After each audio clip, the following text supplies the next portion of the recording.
Nitakuliwa. Nitakuliwa hivi na mbili mke wangu tafadhali. Ninakupenda. Sawa, nitakwambia. Unakumbuka jana pale umeenda kuoga?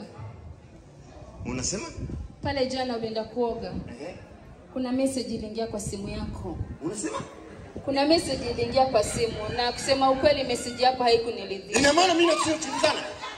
Hapana. Hapana mume wangu. Hapana. Wewe umekuwa mume? Unaingia kwenye simu yangu? Kwanza lini? Kwanza lini? Pole mume wangu. Kwanza lini? Basi. Unaanza lini kwenye simu yangu? Basi. Wewe mimi nitakuoa. Fanya tena. Basi. Mimi nimekuoa. Sio wewe umenioa, umenielewa? Sawa mume wangu. Wangu lakini ilikuwa si haki ile mume wangu. Mimi nakupenda. Mimi nakupenda mume wangu. Unajua?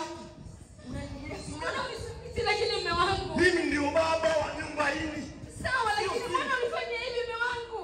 Mbona hujataka mwanamke wakati mimi bado nakupenda mume wangu lakini? Wewe mpumbavu. Wewe una akili? Auli. Hapana, nakupenda ndio maana mume wangu. Wewe ndiye haja kubwa ndogo. Mimi nakupenda ndio maana mume wangu nielewe haja kubwa. Unanipenda mimi? Nitakuwa kimya. Usicheze na simu yangu. Umenielewa vizuri? Sawa, nimekuelewa. Lakini mume wangu mimi nakupenda.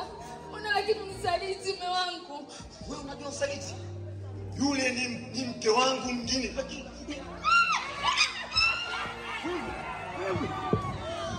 wewe mimi nitakuua. Usiingilie simu yangu wewe unaingilia.